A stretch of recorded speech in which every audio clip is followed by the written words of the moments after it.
At this time, we would like to announce the award winners. The Commandant of the Marine Corps will join us to congratulate each recipient.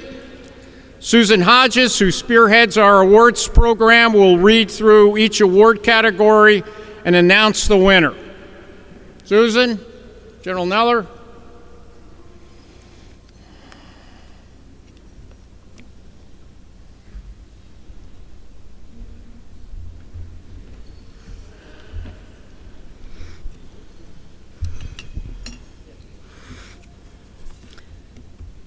Good evening, everyone. We have an especially remarkable group of award recipients this year, selected from over 100 entries. Each of the winners has made an extraordinary contribution to our Corps by capturing in a written word or visually some aspect of what it means to be a Marine, and in so doing, documenting the legacy of our Corps. In addition to the medallions they are wearing this evening, each award recipient is receiving a commemorative brick, which will be placed in Semper Fi Memorial Park, and in some cases also a cash award. Please direct your attention to the screens and the stage as I will read through the list of awards.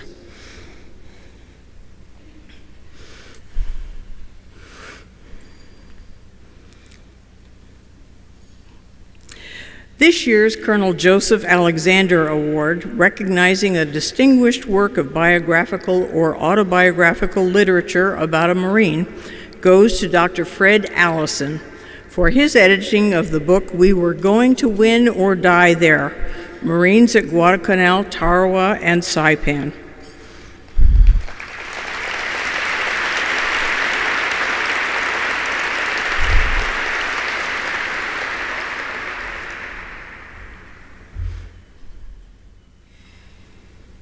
Fred's book is based on Dr. Allison's interviews with Roy Elrod, a commander in the 8th Marine Regiment and a Silver Star recipient, and it presents a powerful and moving narrative. Fred is a retired Marine officer and has been the History Division's oral historian for 18 years.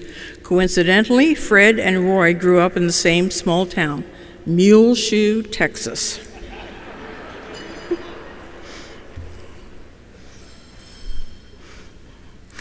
The Lieutenant William Broyles Award is given to a playwright or screenwriter for dramatic work dealing with U.S. Marine Corps heritage or Marine Corps life. This year's award goes to Alston James for his stage play, The Tree Talk. It's about a young girl who gets a lasting lesson from her great-grandfather on the nature of heroism when he reveals a secret treasure on the family farm. Mr. James served with the Army in Vietnam in 1969. An earlier drama, Suribachi, was recognized by the Foundation in 2015. Alston is on the West Coast, so accepting on his behalf tonight is his sister, Mary Gray James.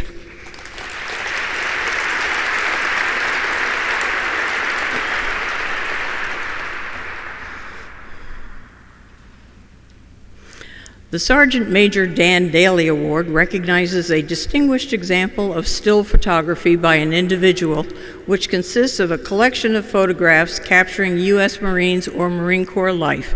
And this year it goes to photojournalist Ashley Gilbertson.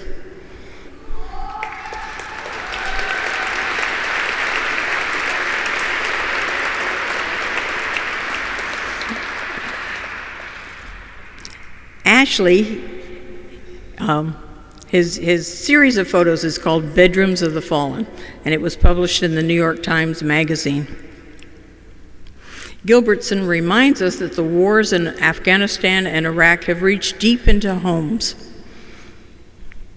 Far from the noise of battle, down quiet streets and country roads, the homes of family and friends who bear their grief out of view. Ashley is an Australian photographer living in New York. He was in Iraq in 2002 and Fallujah in 2004. Since then, his focus has been on veterans issues.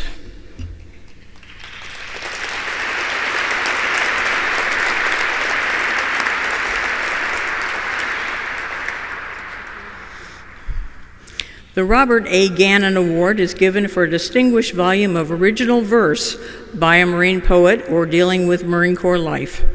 This year's recipient is David Rose for his book of poems. From Sand and Time,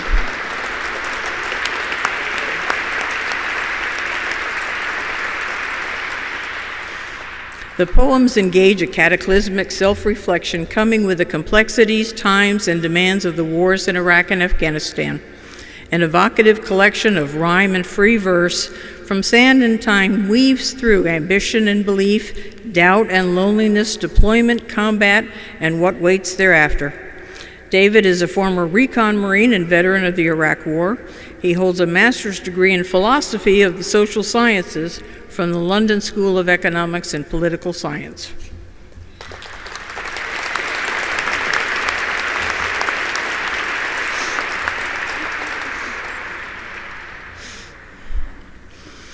The General Roy S. Geiger Award is given to the author of the best article published during the preceding year in the field of Marine Corps aviation. The 2018 Geiger Award recipient is Colonel Richard Camp for his publication, A Shattered Command. It's an example of Marine Fighter Squadron VMF 122's defense of Midway during the June 4, 1942 Japanese attack. Colonel Camp entered the Marine Corps in 1962 as an infantry officer, served as a company commander during his time in Vietnam, and would see action several times, particularly in the Battle of Quai Son. After 25 years on active duty, he retired as a colonel. He's an active military historian, has written extensively for military magazines and for the Marine Corps' History Division.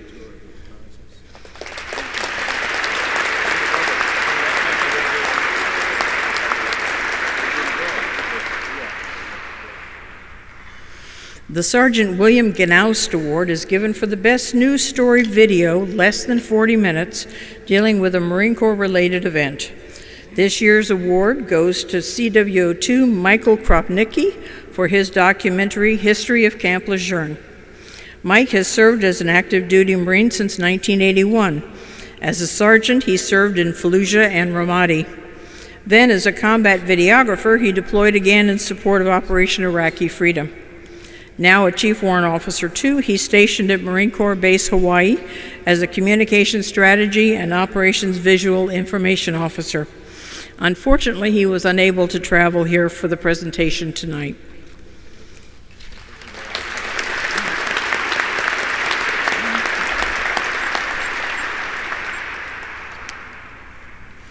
This year's General Wallace M. Green Award for Distinguished Nonfiction dealing with U.S. Marines or Marine Corps life goes to Mark Boden for his book, Way 1968, A Turning Point of the American War in Vietnam. Mark is a journalist and author, best known for his book, Black Hawk Down. Way 1968 is his 13th book. He is a national correspondent for The Atlantic, has written for many national magazines, and was a reporter and columnist for the Philadelphia Inquirer for more than 20 years.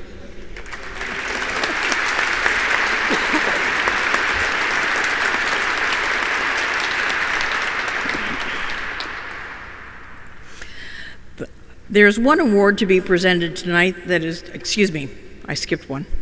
The Colonel Julia E. Hamblett Award is judged and funded by the Women Marines Association, and it is given to an individual or team who has done the most to further the recognition of the history of women who have earned the title Marine.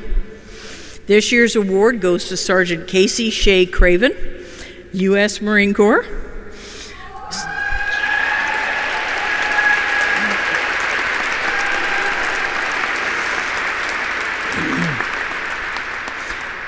Sergeant Craven is assigned to the Russian desk at Fort Meade and is an amateur historian. In support of the WMA's historian Nancy Wilt, he unearthed extensive information on Opa May Johnson and her husband Victor. Opa May was the first known woman to enlist in the United States Marine Corps, joining the Marine Corps Reserve in 1918. Sergeant Craven's efforts will provide Marines in the future a history of this remarkable couple.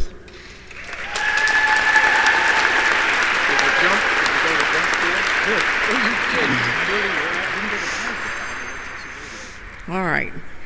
Now there is one award to be presented tonight that is not in your program. The Colonel Julia E. Hamblett Lifetime Achievement Award has been created by the Women Marines Association during their 100th anniversary year. The recipient is former Marine Staff Sergeant Sue Teresa Malone Souza.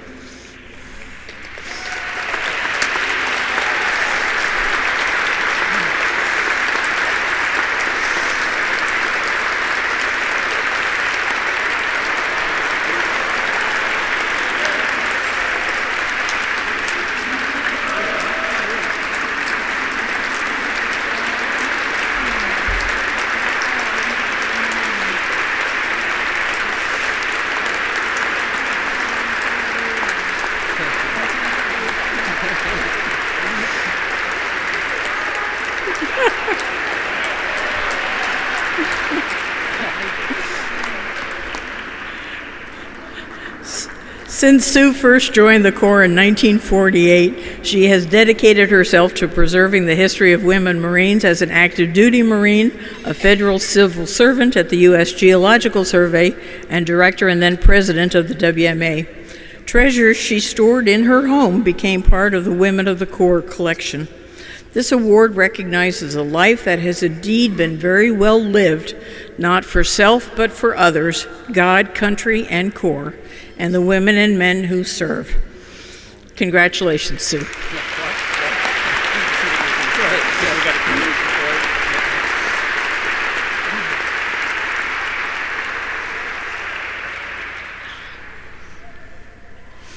The next award is the Major Norman Hatch Award for feature documentary, 40 minutes or more.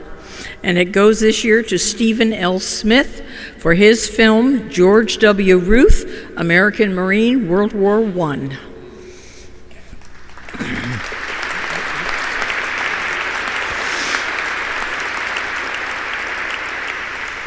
His film is based on an audio cassette interview with his grandfather about his tour of duty with the 6th Marines during World War I. It provides an educational opportunity for someone looking for a general understanding of the Great War and the role our American Marines played in it. Since his retirement from railroading, Steve has developed a passion for his family history, which dates back to service during the Revolutionary War.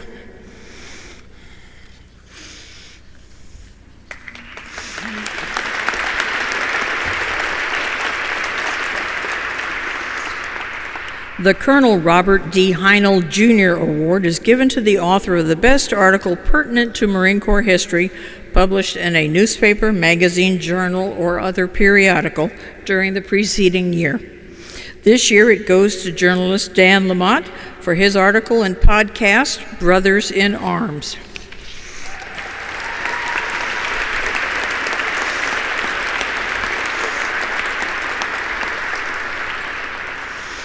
It was featured in the Washington Post. They set out on an ambitious project to sort through hundreds of letters written by 4 brothers during World War II. They captured the horrors of combat, offered warm reminiscences of childhood, and exchanges about everything from the movie Casablanca to the brothers' beloved Chicago Cubs. Dan is another repeat Foundation Award recipient, having been recognized in 2011 with the Mcclung Award for dispatch reporting. He began covering the military in 2008, has embedded with every branch of the service in operational environments, frequently in Afghanistan. He's now the national security writer focusing on military affairs for the Washington Post.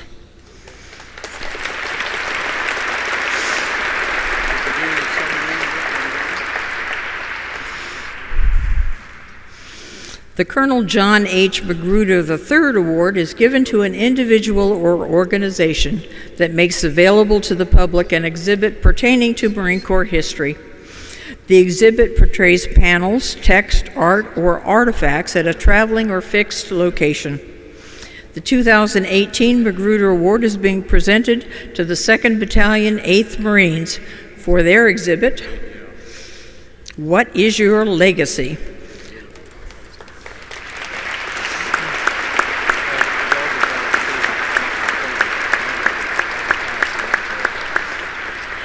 The exhibit is on display in the hallways of the battalion headquarters building, and it's a testament to what can be achieved on a non-existent budget, but with a sincere effort to capture a unit's history.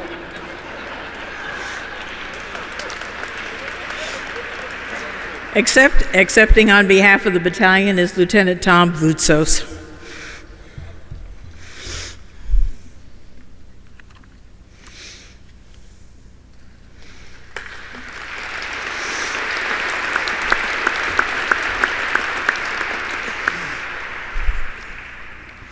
The Mcclung Award is given for a distinguished example of reporting by an individual covering U.S. Marines abroad.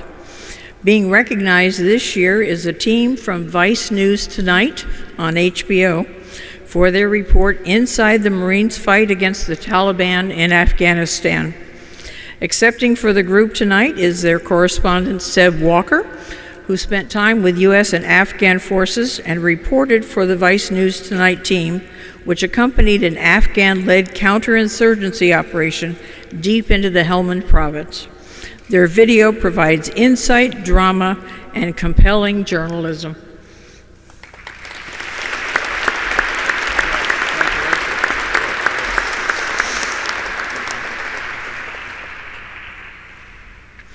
The Brigadier General Edwin Simmons Henry I. Shaw Award is presented for superior historical scholarship by a public historian.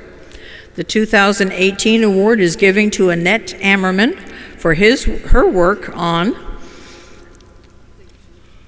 the World War I Symposium and World War I commemorative publications. Annette is currently head of the reference branch at the Marine Corps History Division. She worked as an intern at HD in 1985 and then joined the staff in 1996. She holds a master's degree in history from George Mason University.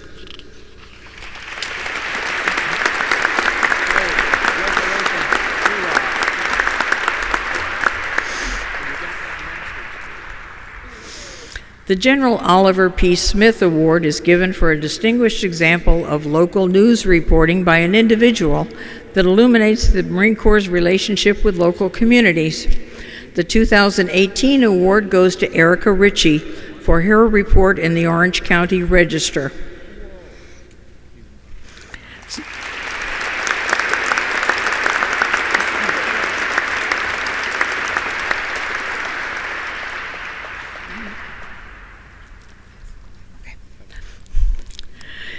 Her report covered Southern California educators enduring a 5-day boot camp. The Recruit Depot in San Diego conducts educators' workshops for about 700 teachers each year, where they gain an up-close understanding of Marine training, commitment, and culture. Erica is a graduate of Cal State Long Beach with a double major in journalism and theater arts. She began her journalism career at the LA Times, but has covered military issues for the Register for 17 years.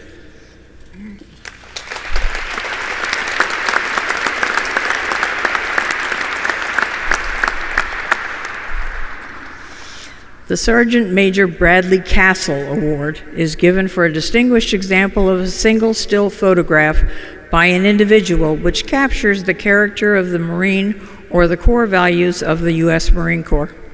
This year's award goes to Paul Rodriguez for his photo titled Brothers in Arms. Paul joined the photography staff of the Orange County Register in 1984 and has covered everything from the relief effort in Somalia to the 1996 Olympics and the World Series. He now pursues a freelance career.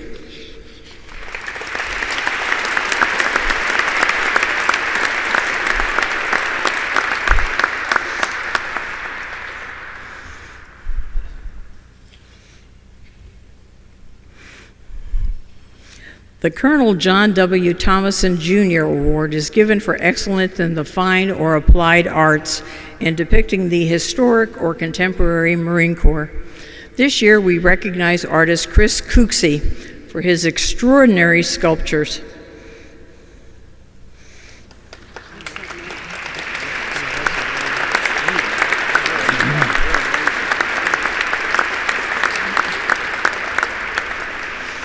Nations Call, Wages and Will, and Art at their core.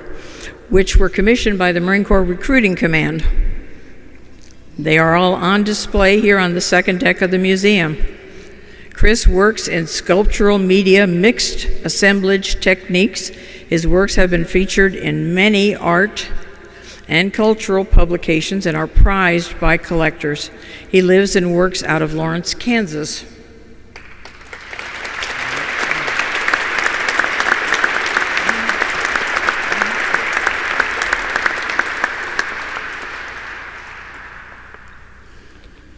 The James Webb Award is given for distinguished fiction dealing with U.S. Marines or Marine Corps life. This year's award goes to Jeff Shera for The Frozen Hours.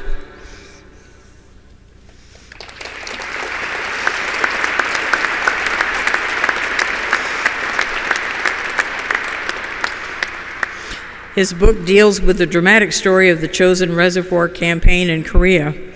Jeff is the award-winning author of 15 best-selling novels. His first, Gods and Generals, was published in 1996, and with The Last Full Measure, he completed the Civil War trilogy that began with his father's Pulitzer Prize-winning classic, The Killer Angels.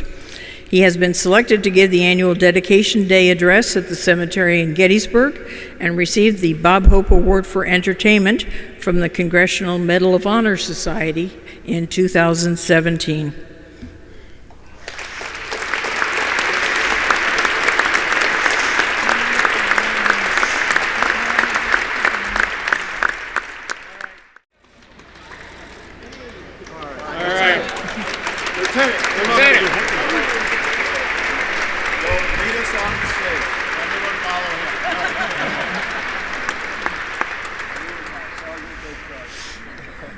Congratulations to each of our award recipients. Ladies and gentlemen, continue to enjoy your dinner. The entree is on the way. But I'll be back.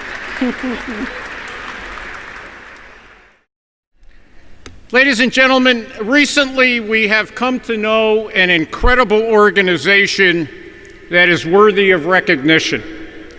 I'd like to invite the former vice chairman of our board of directors, Mr. Dave Parker, to the lectern to share this story with his wife, Nancy, and present the Special Achievement Award.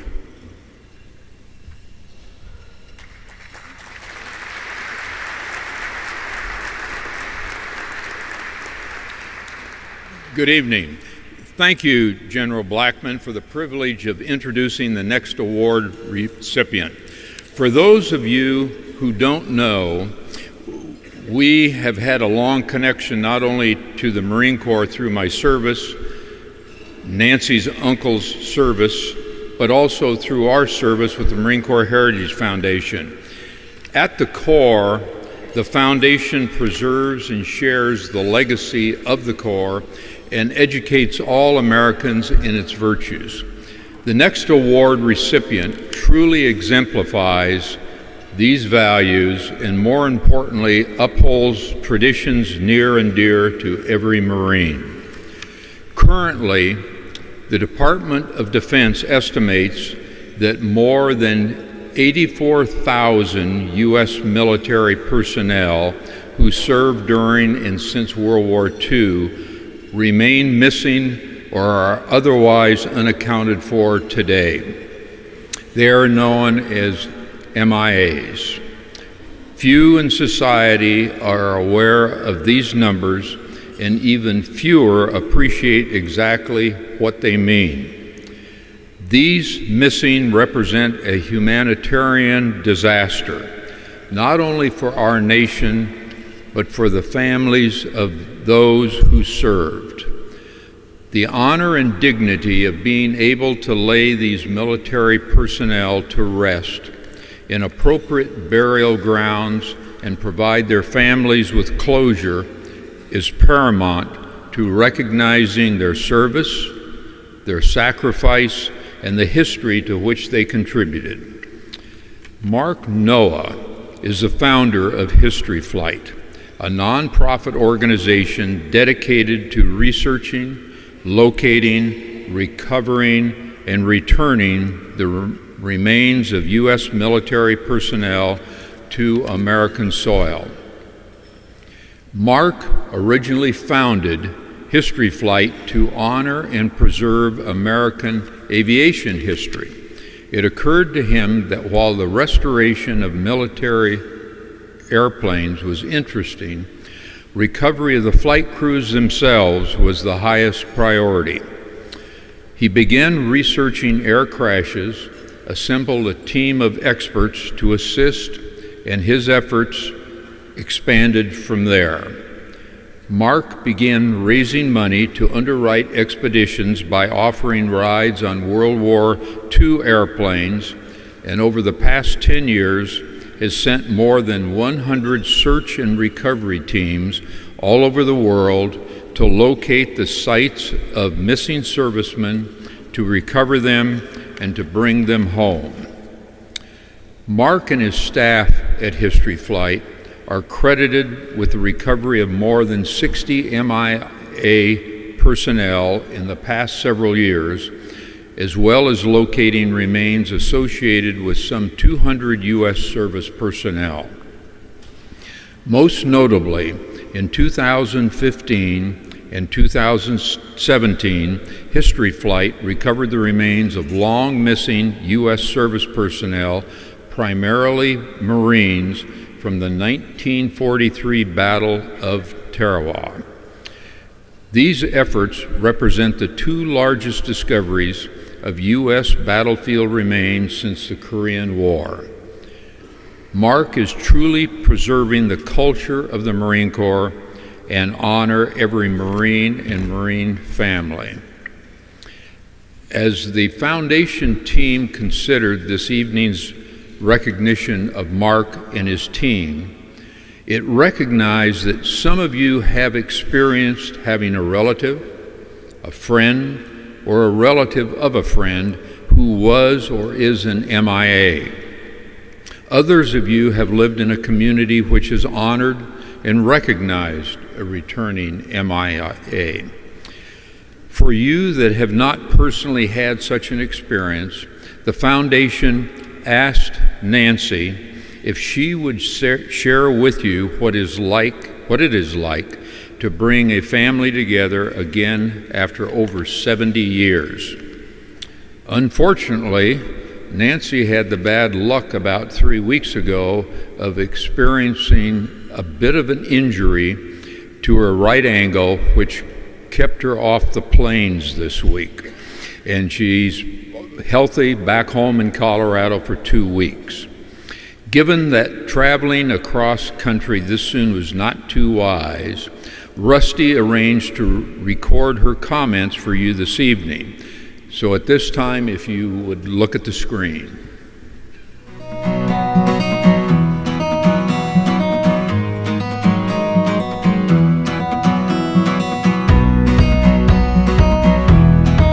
Good evening. I regret that a renegade virus denied me the honor of personally being amongst the most important people in our lives this evening. I thank Rusty, Jennifer, and their incredible team for arranging for me to share our family's respect and appreciation tonight. The Marine Corps has been a part of my family's life since I was 11 months old, when my Uncle Dale Geddes enlisted in the Corps in 1942. A year later, our family lost Dale on Tarawa when he crossed open territory attempting to treat and rescue his foxhole partner who had been hit by a sniper.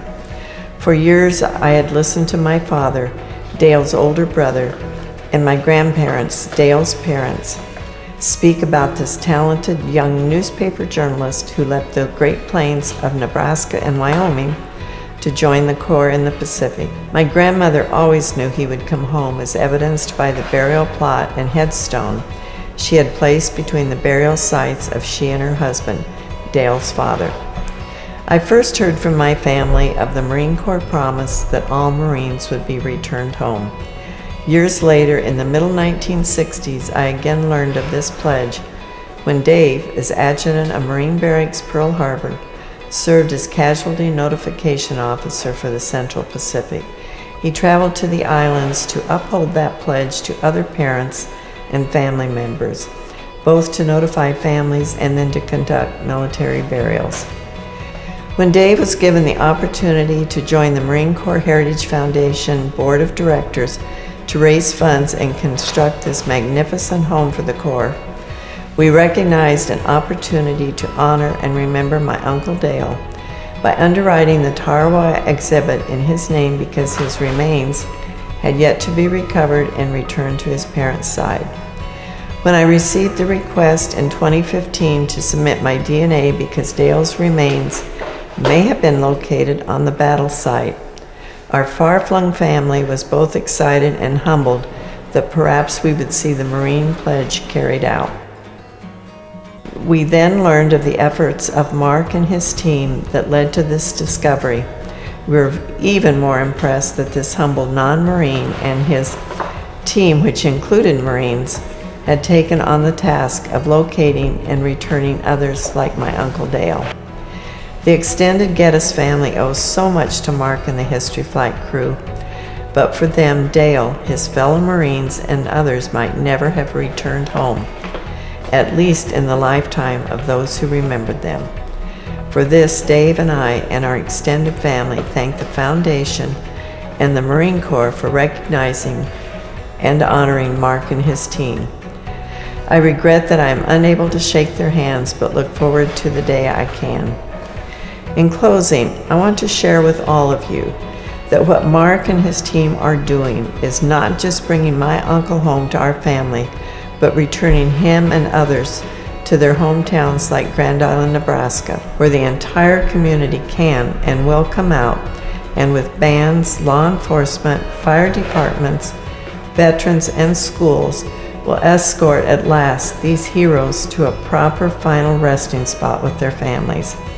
In this day and age, this evidences the commitment of the Corps and the honor of its word, no matter how long it takes. For this, Mark and History Flight should be thanked and honored as well. They are true American partners with our Corps and other loyal patriots.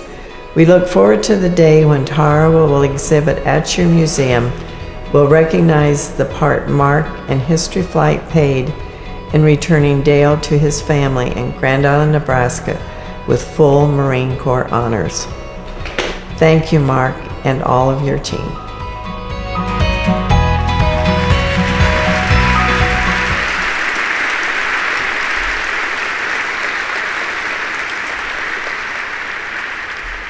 Mark is one of only 94 people to be awarded the title of Honorary Marine since the U.S. Marine Corps began bestowing it in 1992. And that title was awarded him here at this National Museum of the Marine Corps.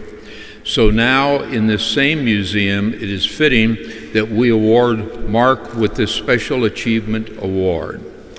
Please join us in recognizing Mark and his team for all of their extraordinary contributions to the Marine Corps, families of fallen, honoring these fallen servicemen, and most importantly, to upholding the tradition of leaving no man behind. Ladies and gentlemen, please welcome to the stage Mr. Mark Noah, and he will be accompanied by Glenn Prentice, who is the VP of History Flight, but I should also tell you is a sergeant in the Marine Corps.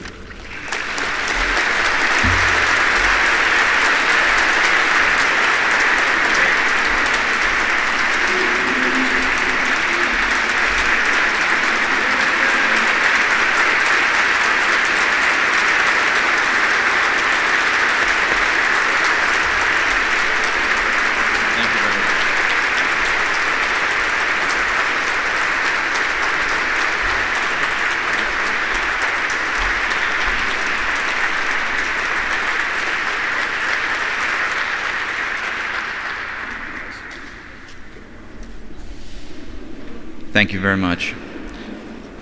In November of 1943, when the 2nd Marine Division sailed from Wellington, New Zealand for the Battle of Tarawa, they had trained for a year in New Zealand, and they represented the finest fighting force the United States of America had at the time.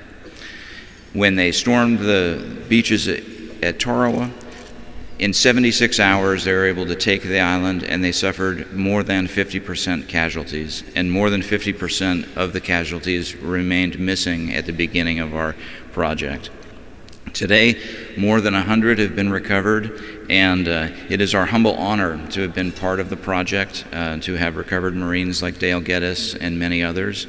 And I find myself thinking that the thing about the Marines that makes it the finest organization of its type in the military is the fact that it's filled with those kind of people, the kind of people that would wade 7,000 yards into a incredibly tightly defended island, suffer 50% casualties, and carry the day. So on behalf of the History Flight team and the Taro Marines that we have recovered and helped to restore their dignity and their identity, we thank you very much. Thank you.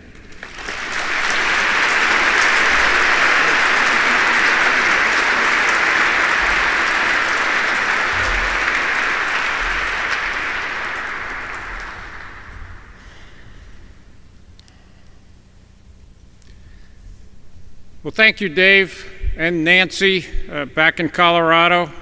And thank you, Mark, for your extraordinary efforts on behalf of Marines and, more importantly, their families. Everyone, please continue to enjoy the evening, and once again, I will be back shortly.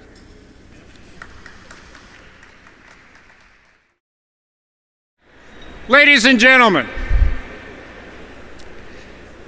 it is now my honor to present the Foundation's 2018 Heritage Award. The extraordinary young men and women who serve their country in uniform, the soldiers, sailors, airmen, Coast Guardsmen, and Marines, strap on the aircraft, vehicles, and ships provided by defense companies and paid for by the American taxpayer. There is a unique bond between those platforms and all their components and those brave young men and women. Tonight we are honoring a company who brings to our warfighters equipment that they literally can trust with their lives. The Marine Corps Heritage Foundation is honored to present the 2018 Heritage Award to Lockheed Martin for its unique and significant service to the Foundation in fulfillment of its mission to honor the history, traditions, and culture of the Marine Corps and educate all Americans in its virtues. Lockheed Martin has shown unparalleled loyalty and commitment to our mission since 2003. Accepting the Heritage Award for Lockheed Martin is Mr. Orlando Carvalho. He was appointed by the Board of Directors in March of 2013. Mr. Carvalho is the Executive Vice President of Lockheed Martin's Aeronautics business, a 25,000 employee enterprise.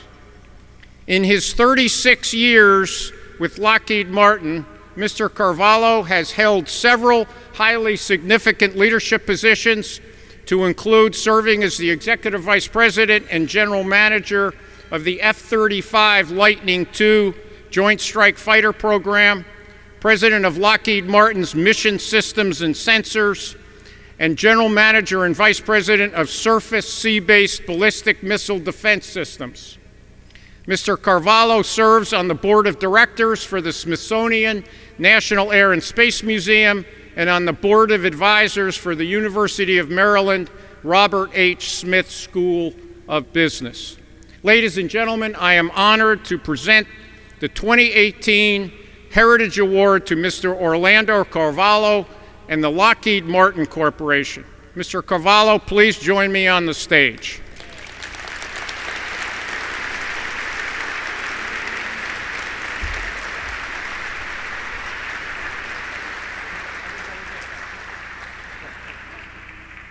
Come on up here so we can get this picture done properly.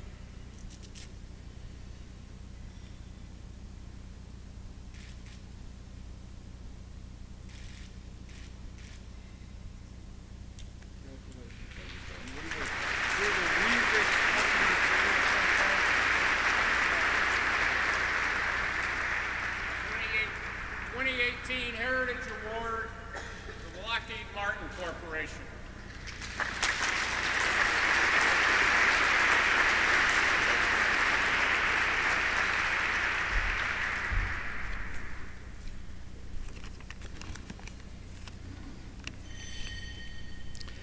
Thank you, General Blackman.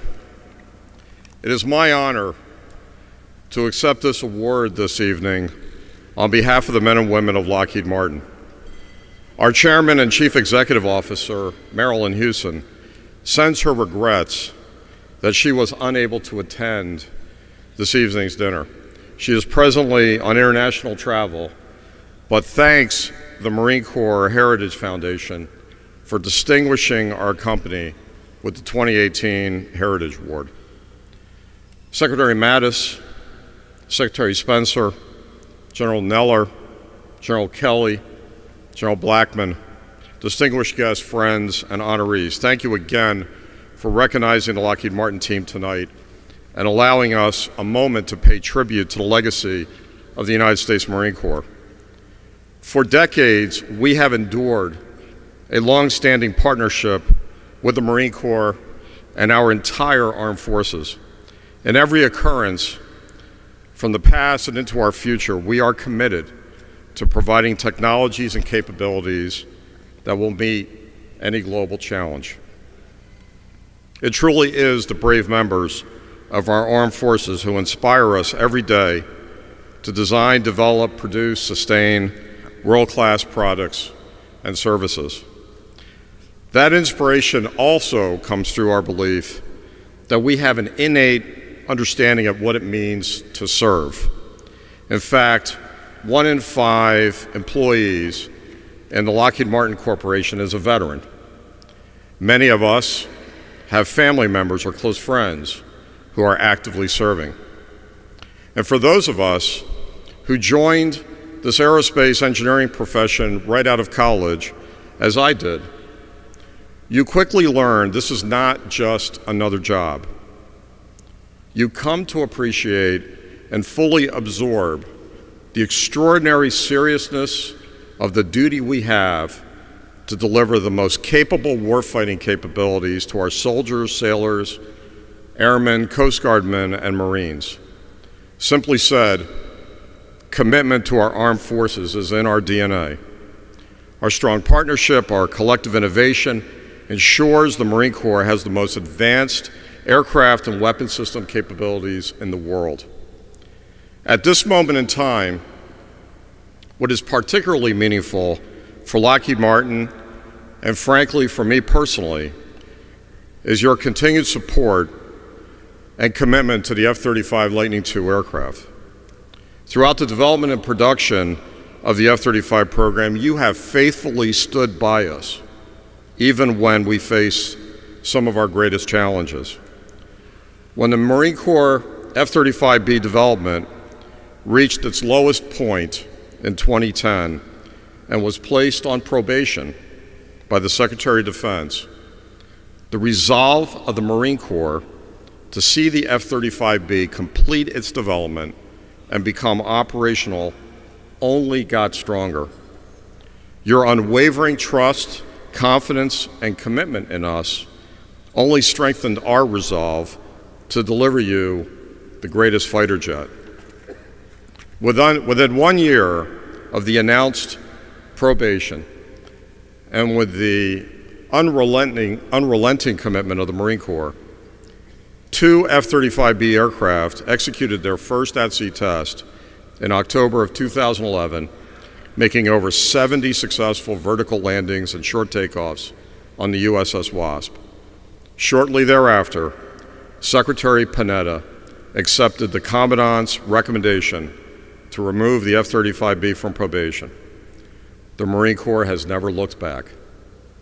Once again, the Marine Corps demonstrated its steadfast courage to lean forward, proving again they are first to fight. This was also evident in 2015 when the Marine Corps was the first branch of the Armed Services to declare Initial Operational Capability, or IOC, of the F-35. It continues today through the nearly 60 aircraft that have been delivered to date. Another historic moment occurred just last month when VMFA 121 landed operational F-35Bs on the USS Wasp and completed the first at-sea deployment with the 31st Marine Expeditionary Unit. This marked the F-35B's first operational deployment with a Marine Expeditionary Unit. Colonel Ty Wallace, commander of the 31st Marine Expeditionary Unit, said that the F-35B was, quote, the most capable aircraft ever to support a Marine rifleman on the ground. The Marine Corps and our Sikorsky team also have a strong collaboration with the CH-53K. This state-of-the-art aircraft will bring three times the capacity to the fleet than its predecessor. Our Sikorsky team continues to press forward with completing the CH-53K's flight testing as rapidly as possible. At Lockheed Martin, we are also committed to honoring the Marine Corps' legacy through our communities. We support the Marine Corps Reserves and its Toys for Tots programs to help donate thousands of toys to children in need. We also make it a priority to support museums like this, where Americans and visitors from around the world can understand the rich legacy of the Marines. This very museum reminds us how the Marine Corps has been a part of every major battle since the inception of our country. The Marine Corps Heritage Foundation enables us as Americans to never forget those who put themselves in harm's way to defend the freedoms we enjoy today. It is incumbent upon all of us to preserve and to highlight Marine Corps history. By fostering an understanding of that legacy, we help all Americans to understand past decisions and calls to action, and how those lessons inform our future.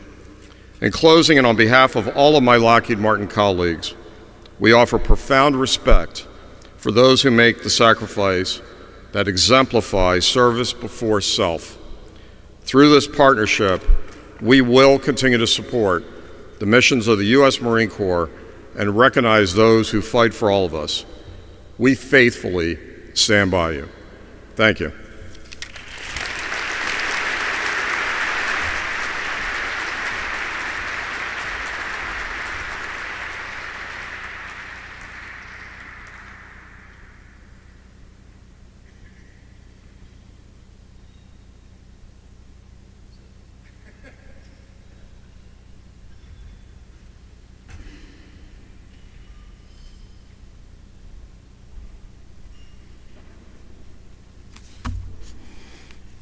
Ladies and gentlemen, it is now my pleasure to invite the chairman of the Foundation's board, Mr. Paul Kausbeck, to the lectern.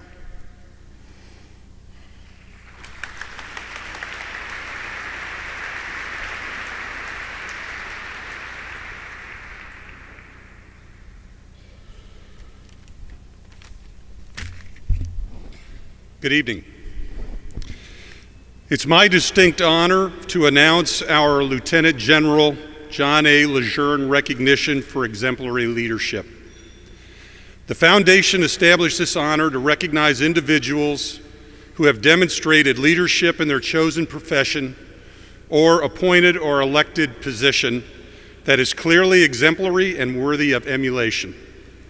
The recipient must epitomize the core values of honor, courage, and commitment, and practice the leadership traits and principles ascribed to by General Lejeune and the United States Marine Corps. As I'm sure none of you are probably aware, Secretary Mattis served 4 decades in the United States Marine Corps, commanding Marines at all levels, notably an infantry battalion in Iraq, 1991, an expeditionary brigade in Afghanistan after September 11, a Marine division in the initial attack and subsequent stability operations in Iraq, 2003, and led all U.S. Marine forces in the Middle East as commander, 1st Marine Expeditionary Force. Sir, you've been a busy man.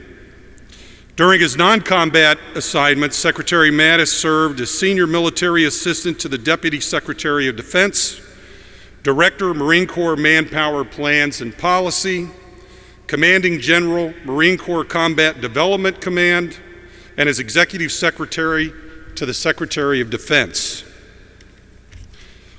As a Joint Force Commander, Secretary Mattis commanded U.S. Joint Forces Command, NATO's Supreme Allied Command for Transformation, and U.S. Central Command. At U.S. Central Command, he directed military operations of more than 200,000 soldiers, sailors, airmen, Coast Guardsmen, Marines, and Allied forces across the Middle East. Following his retirement from active service, Secretary Mattis served as a Davies Family Distinguished Visiting Fellow at the Hoover Institution at Stanford University.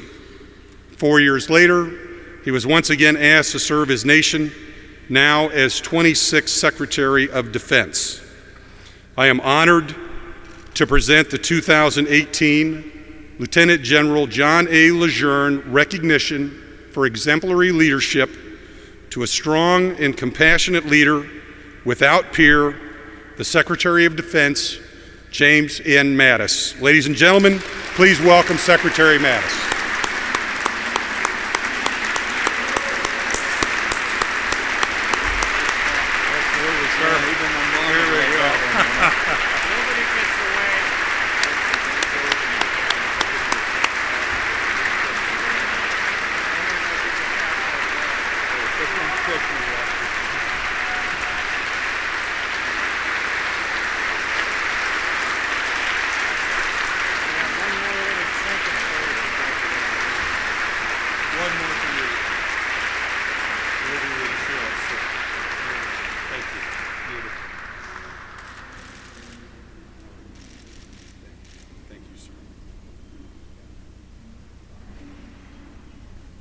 Hey, thanks, everybody.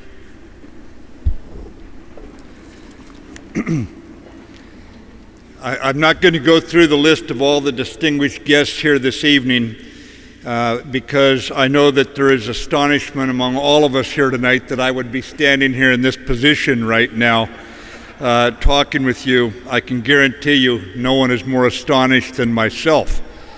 But it is rejuvenating to be back in the company of people who raised me in the Marine Corps. So many role models and mentors here this evening. Who would have dreamed, Chairman of the Joint Chiefs, General Dunford, General Kelly, Chief of Staff to the White House, God bless you. Who would have believed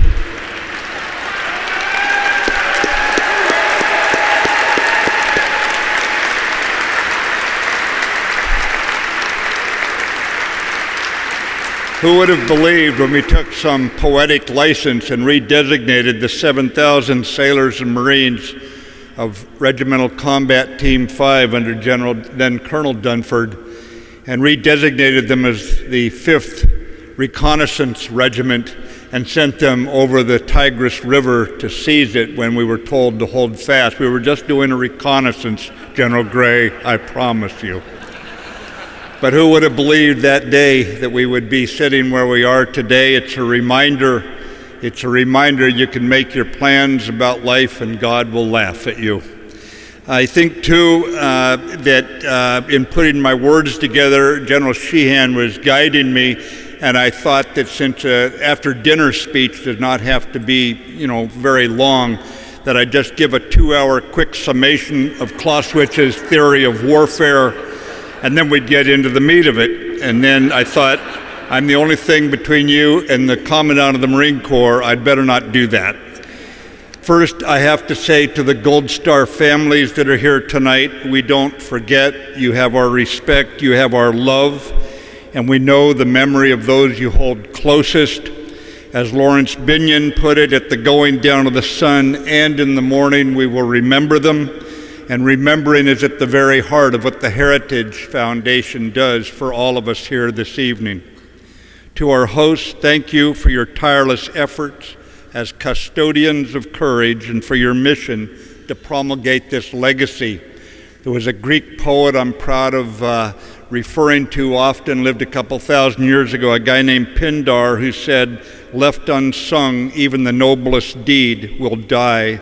And I think thanks to this stalwart organization, his words need not apply to the deeds of U.S. Marines, the deeds of generations of our soldiers of the sea, and they will not lie in the compost of history's events thanks to this organization. We're building a country here these days, and we have to remember that. It's work that's never finished, it's noble work, it's hard work, and it's never, ever finished. So to have something like this that holds the legacy of this national treasure, I believe is critical. The Luzerne Award itself, as we all know, is named for a Louisiana boy who fought his way into the Marine Corps. When John Lejeune requested transfer from the Naval Engineers, a Navy bureaucrat told him, quote, "You have altogether too many brains to be lost in the Marine Corps," unquote. As you know, General Sheehan, I never had that charge leveled against me. So it's humbling, truly humbling, to receive the Luzerne Award. I was a pretty average Marine, and people can think, well, there's false modesty. No, I have a very high regard for Marines. An average Marine is pretty magnificent, especially as Hemingway will tell us, when the chips are down, there's no one better to have around than a Marine, and he was a man who knew something about fighting. But I would tell you, too, that it's not false modesty, although I have a lot to be modest about. I was just at the right place at the right time repeatedly in my career. And there was any number of us in this very strong elite organization who could have done everything I did and probably did it even better.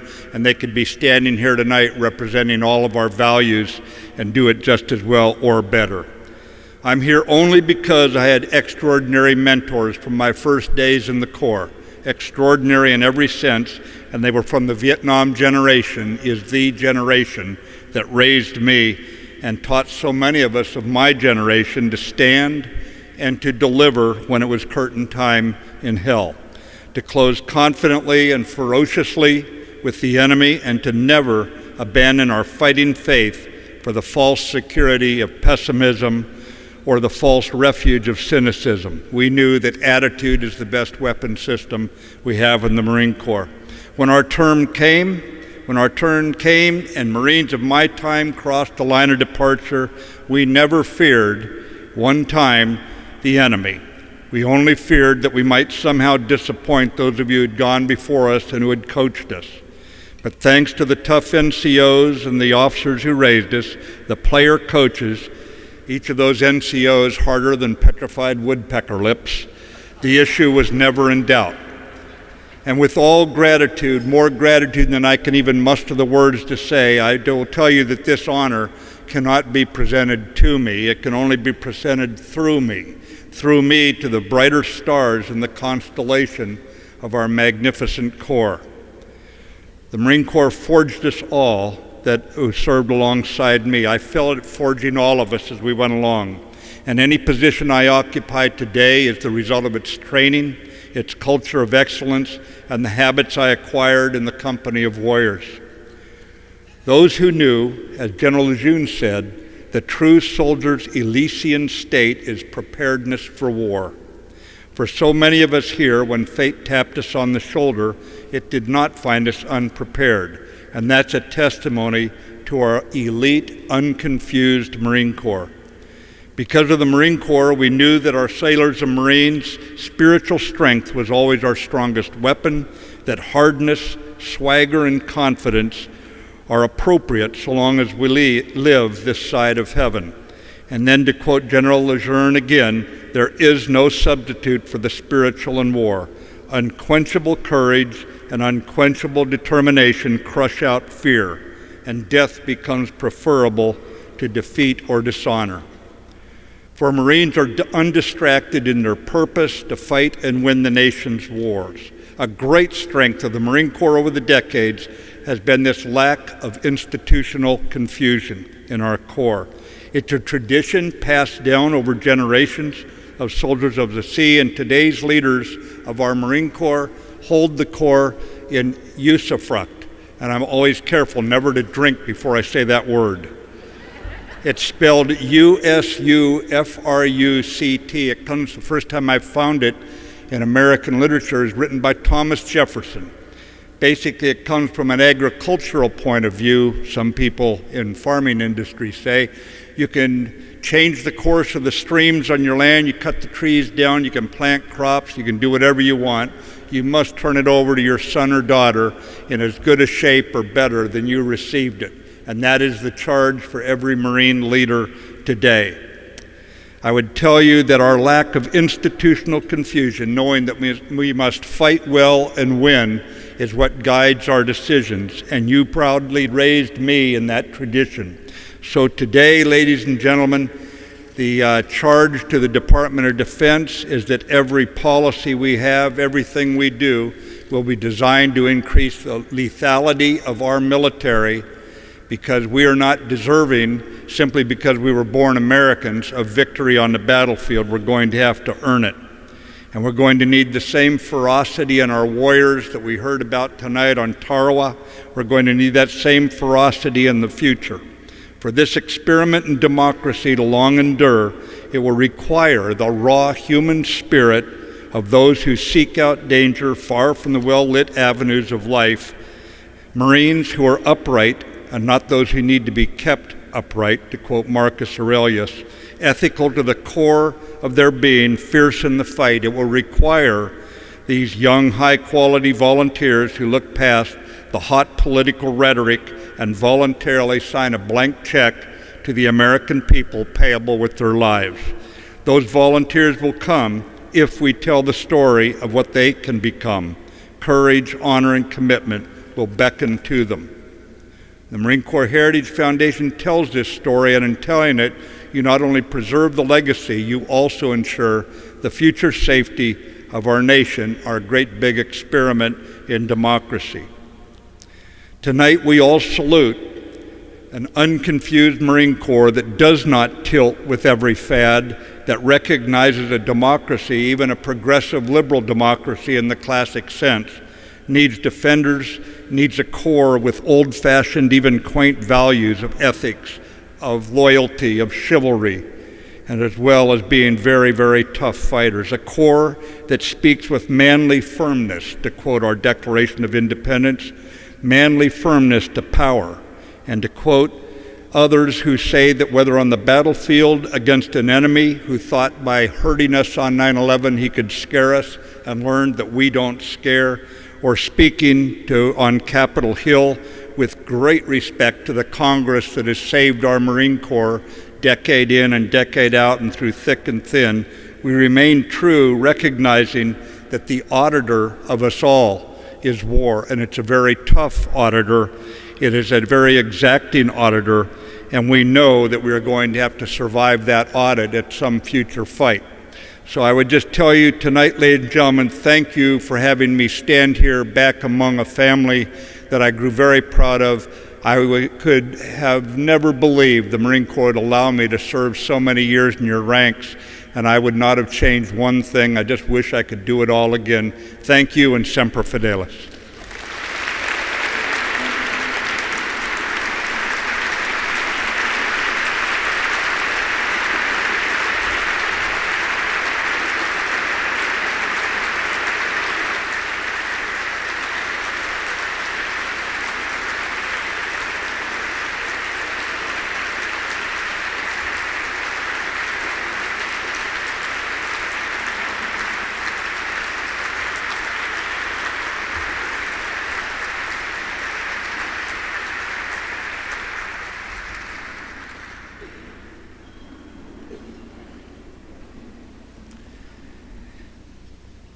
General Mattis, thank you.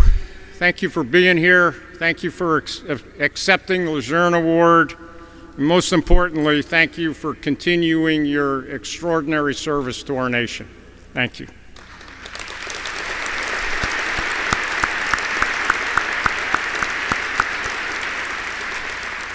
Ladies and gentlemen, it is my distinct honor to introduce our military guest of honor, the 37th Commandant of the Marine Corps, General Robert, and as he told me last year, the B stands for Badass Neller, to share with you the state of our Corps.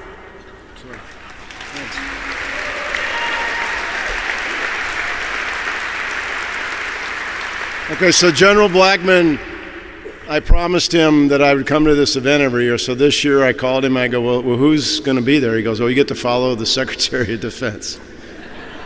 And General Kelly will be there and the chairman. I said, well, thank you so much. So welcome to our family reunion.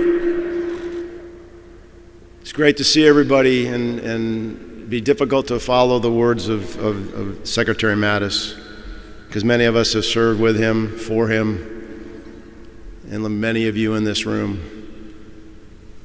Second Lieutenant Neller got briefed at 3rd Battalion, 4th Marines by Major Christmas in 1976.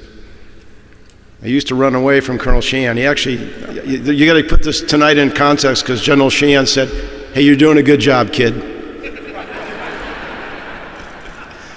That's the nicest thing you've ever said to me, sir. I was so excited. General Sheehan said a nice thing to me. He spoke to me, actually, civilly. But congratulations to all our awardees, and thanks to the sponsors and all the donors, the corporate sponsors, and all the people that made this. I mean, did you ever look up, just look at all the way up? Not at the airport. I mean, this place, this is just absolutely incredible. And you come in here and you see the faces and you read the words and you see your friends, and people come here, and we have graduations in here, we have people commissionings in here, people get married in here. I mean, this is our church. And I'm Chaplain Scott. I don't mean to be sacrilegious, but this is our place. And it was an idea of some very serious Marines many years ago, and through their hard work and their efforts and through a lot of donations, it's come to pass. So thanks for coming tonight. Thank you, Mr. Secretary. I'm glad I think you got here before the sun was still out, so you actually got to see the sunrise. There's some little sun out there, you and General Kelly and the chairman, and for you and your ladies, thanks for being here. So General Blackman's what I'm supposed to talk about what's going on in the Marine Corps. I mean, your Marine Corps is about 186,000, about 35,000 of those Marines are deployed. We're in every corner of the world, from Afghanistan to Iraq to Syria to Africa to Europe to the Pacific. As was mentioned, we've had our first operational deployment of F-35. We're back in Australia. We've already completed our recruiting for this year, and we're already starting to put them in the can for next year.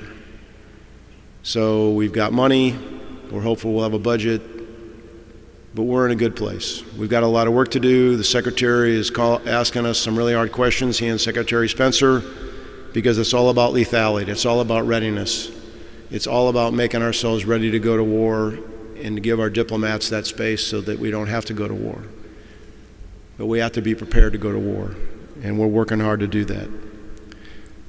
What I would really like to talk about is, I think, two of our awardees tonight, Mr. Boden and Mr. Shara's books. Because I think one is a historical account of the Battle of Wei 50 years ago this past February. And I know General Christmas and General Downs are here. And I remember being Second Lieutenant Neller when Ernie Cheatham was my regimental commander. And you read that story, and there's a lot of similarities between Mr. Shara's book, The Coldest Hours, because they talk about the same things. They talk about the leaders, they talk about the commanders, they talk about O.P. Smith, and they talk about the decisions they had to make and the pressures on them and the things they had to stand up to make sure that that Marine force was ready to go and that they were successful in the fight. They also talk about the adversary, which is unusual that we spend a lot of time talking about the adversary, but we spend a lot of time in the Joint Staff and with OSD and with Secretary Mattis and Secretary Spencer talking about the adversary, because they get a vote. And these books lay out, I think, in a fascinating way, really what the Viet Cong and what the North Vietnamese were up to during Tet, and in the coldest hours, what the Chinese commander was dealing with.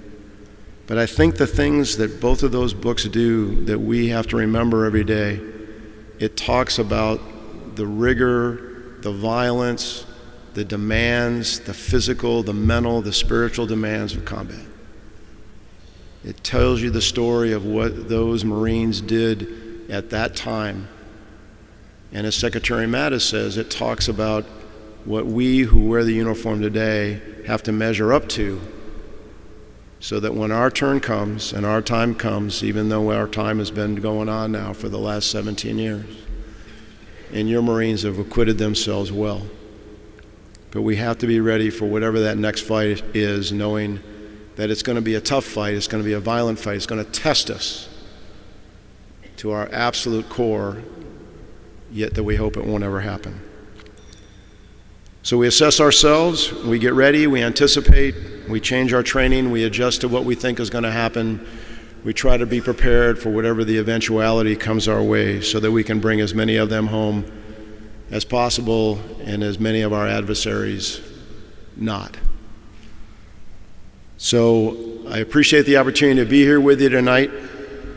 I promised I'd get us out of here by 2200. But we have one order of business. Last year we did this, and at the beginning of the ceremony, we had the Marine Color Guard here, and we played the national anthem, and then the Marines hymn was played by the quartet. But we did what Marines usually do. We stood at attention, and no one said a word. But I think before we leave tonight, because of this distinguished group, we need to sing the Marines hymn. So I would ask you to stand, all Marines. So for the San Diego folks here, or the West, help the Paris Island people with the words. Because I'm not sure they remember. No, they were just kidding. Just the first verse. From the halls of Montezuma to the shores of Tripoli, we will fight our country's battles in the air, on land and sea. First to fight for right and freedom, and to keep our honor clean. We are proud to claim the title of United States Marines. Hoorah! Everybody have a safe trip home. Thank you.